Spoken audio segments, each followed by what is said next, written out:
الله وبركاته. الحمد لله رب العالمين والعاقبة للمتقين والصلاة والسلام على أفضل الأنبياء والمرسلين وعلى آله وصحبه أجمعين. أما بعد، قال الله تعالى: أعوذ بالله من الشيطان الرجيم. بسم الله الرحمن الرحيم. واعتصموا بحبل الله جميعا ولا تفرقوا واذكروا نعمة الله عليكم إذ كنتم أعداء فألف بين قلوبكم فأصبحتم بنعمته إخوانا. صدر محترم، حکم صاحبان، معزز مہمان اور میرے دینی ملی بھائیوں، آج کی اس سالانہ انجمن میں میرا موضوع ہے خطابت امت مسلمہ اور فتنے.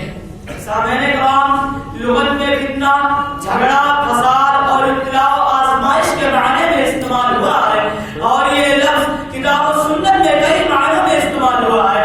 جیسا کہ اللہ رب العالمین نے سورہ انفال میں شرک کو سب سے بڑا فتنہ قرار دیا ہے. وقاتلوہم حتی لا تکون فتنہ.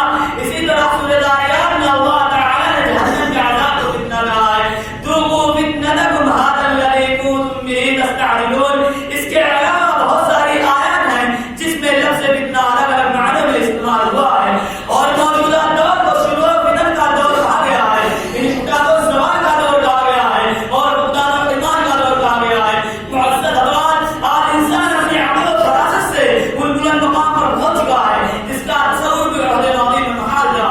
موجودہ دور کے لوگوں نے دریائے وسیع کو مسافر کر لیا ہے، سمندروں کی گہرائیاں ناپ رہے ہیں. میرے بھائیوں، یہ سب کچھ صحیح ہے، لیکن اس حقیقت کو تسلیم کرنا پڑے گا کہ موجودہ دور فتنوں کا دور ہے، کیونکہ نبی صلی اللہ علیہ وسلم کی پیشن گوئی: انی لا ارى مواقع الفتن خلال بیوتکم کمواقع القبر. محبوبوں کے گرنے کی جگہ کی طرح تمہارے گھروں میں فتنوں کے نازل ہونے کی جگہوں کو دیکھ رہا ہوں. کے مطابق بڑے تمام معلوم کے ساتھ ہر دور میں پائے گئے، اور امت مسلمہ ہمیشہ اس کا شکار رہی ہے. سامعین کرام، آج جانب سے یہ آوازیں آ رہی ہے کہ امت مسلمہ کے نام و نشان کو دنیا سے ختم کر دیا جائے. نتنے جنگ لے رہے ہیں، شرک کی ہزاروں اس میں نکل آئی ہے، انسان کی تصویر ہو رہی ہے، شراب و انسان کی دھجیاں اڑائی جا رہی ہے. کہیں حد و ابتداء کے فتنے جنم لے رہے ہیں، تو کہیں زندگی پھر سے بیدار ہو رہی ہے، تو کہیں فرقہ واریت کا عفریت مسلمانوں کو نکلنے کی تیاری کر رہا ہے. جبکہ ہم جانتے ہیں کہ مغربی تہذیب نے فحاشی اور بدکاری کو عام کیا ہے، اور ہم کلکم راع وکلکم مسئول عن رعیتہ حدیث کے فرمان کو بھلا چکے ہیں. اور ایک شاعر نے صحابی کی عکاسی کرتے ہوئے کیا خوب کہا ہے: وضع میں تم ہو نصارا تو تمدن میں ہنود، وضع میں تم ہو نصارا تو تمدن میں ہنود، یہ مسلمان ہیں جنہیں دیکھ کے شرمائے یہود.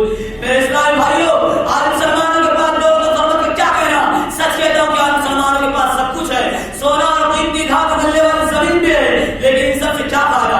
آج امت کو ایسے فرد کی ضرورت ہے جو صحیحیوں کے اعمال کو روک سکے، شور سے بجانے کے لیے ابو جعفر منصور بن جائے. لیکن آپ کے ذہن میں سوال آیا ہوگا: کیا یہ ممکن ہے؟